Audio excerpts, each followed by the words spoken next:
Hi everybody, I am gonna go ahead and tung oil this neck on this Dean. I'm doing it right now. I wanted to share some of this. This had a really nasty looking neck joint on it, or as far as someone tried to refinish it, and the joints at either end, you know, where they had taken the finish off were really nasty. So I redid those, kind of cleaned them up a bit, made them look a little more classy. And I'm just gonna rub in some oil here and show you kind of how it starts to look. I've done this before on guitars. I had a Legator V come in, broken. Headstock was busted. I repaired the headstock, repainted it, and everything. And I ended up tung oiling the neck and I was real happy with how that turned out. So this guy's going to be real pretty once I'm done with her, I hope. So here's kind of what it looks like right now. First coat of tung oil on. I'll let that soak for a few and probably hit it again.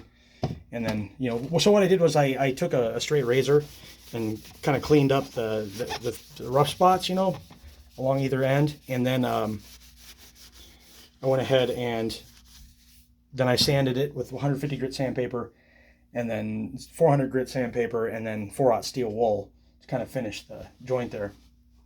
And it really smoothed it out. It's going to be more playable, feel more comfortable under the thumb as you go up the neck. So we'll let that dry a bit and keep going. I've done this before on guitars. I actually kind of like tung oil guitars. I was in LA once with a friend of mine, former friend of mine, and we were at the carving store, and I played just about every guitar I could think of that looked cool to me, and I didn't like the feel of the painted necks. I just didn't, you know. And I picked up this weird semi-hollow telly thing, and it had a tung oil finished neck on it, and instantly I started to pit out and think about money.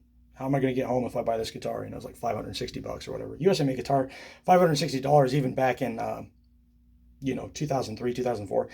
It's a pretty good deal. So I didn't buy it. My friend ended up buying it. Very cool, you know. And that neck kind of changed my perspective on things. You know, I don't particularly care for painted necks. You know, some are okay. I've played them. And, you know, had good luck with them, but like I've really come down on the side of satin finish or tung oiled necks, you know, and everybody's doing them now, which is cool.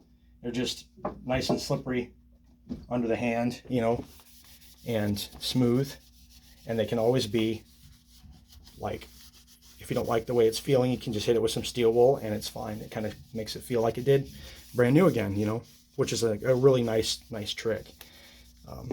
As far as that goes. Some people will suggest putting something over it to, you know, protect it from dirt and stuff, but that steel wool, I just keep doing that until I'm happy. Okay, so here's the front of the guitar, of course, USA Dean Soltero, USA pickups, great guitar, very happy with it. And the back of the neck is starting to come along, look real nice. The joint before was like up here and like jagged, but I took the joint down into here and made it come back. And then the joint up here was actually way up here, and I took it back along. I like to do this on my guitars along the edge here. I'll finish that with tung oil as well, you know, so it's got a uniform look. I'll show you something I did with this Legator V.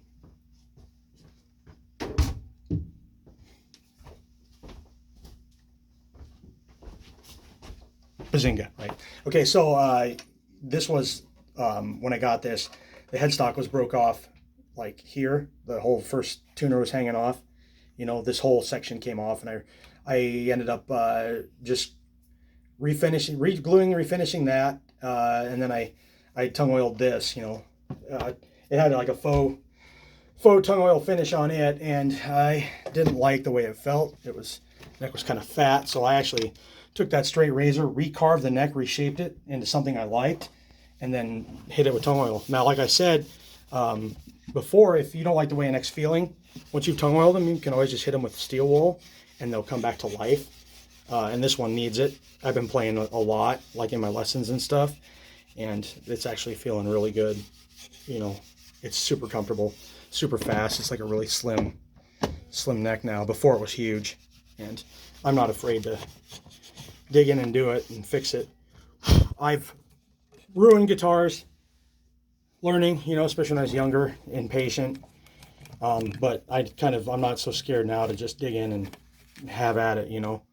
Put my phone back on there so I prevent the rain. But that's that V. It was, like I said, it was broken. This guy was clean off and hanging in the case, this whole section here, and I re-glued it.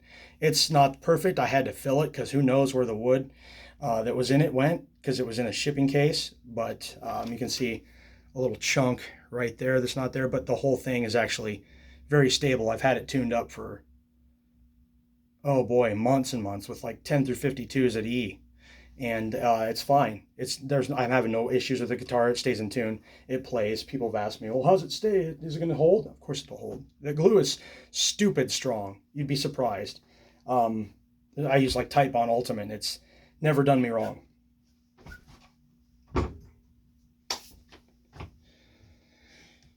Back to the Soltero. She's satin for a little bit, and she looks really nice. I am going to probably pop the last 2 strings and tuners on, or the first and 6th strings, put those tuners back on and restring it, and kind of see how it settles in. It could take a little more work, but I'm gonna just let it sit for a little bit, let that tung oil do its thing, maybe hit it one more time. I'll probably hit it again tomorrow. I can put the strings back on any time and be fine, but I'm just kind of getting as much oil on it tonight as I can to fill the grain, that stuff soak in, saturate it, so to speak. I'll kind of wipe off any excess that might get over the edge of the board here, which happens, and you don't want that, because it'll try to penetrate everywhere. Yeah, there we go. Nice guitar overall. I think it's really cool. I got it in trade from a guy. I was trying to sell it for him, but with the work that needed to go into it, it just wasn't going to work. He wasn't going to get the money he wanted out of it with the adjustments that need to be made to the neck joints that someone else had done. So I fixed that. We got it here. It's going to be kick butt, and you can find it on our website, vrgmusic.com. Comes with a hard case. Hard case has seen some use. I'm not going to lie. It's been through the ringer, but a great USA Dean guitar for, a fraction of the price of a new one. And you're not going to find a Soltero because they're not doing them anymore. They're doing the thoroughbreds, and those are their new take on that now that Zelensky is no longer with Dean. And just my thoughts on that. The guys that are down there building those guitars and everything, people say, it's not Dean, Dean's not there. That's fine. He, did what he did for his company and went away. And now the Rubinsons have taken over. Evan's in the driver's seat, and the products that are coming out of there are pretty killer. I'm not going to pull any punches and try to worship anybody or anything. I'm just saying, see Select Series guitars and whatnot, and some of the USAs I've seen come out of that shop are all incredible. Those people down there, Pat Baker and all the guys in the custom shop, they do incredible work, and they know what they're talking about. If I ever have questions and I can get Pat on the phone, I'll ask him. He's got answers because he's seen it and he's been there. And we've learned things along the way too through different orders, about nitrocellulose lacquer and other things. Him and I have done a few things and gone through some different growing pains over the course of the last number of years on figuring things out through just experience, trial and error, Anyway, this guitar is going to be smoking and sound awesome, because I already know it sounds awesome. I've had it. I played it when the neck joint was not, or when the neck finish was not as cool.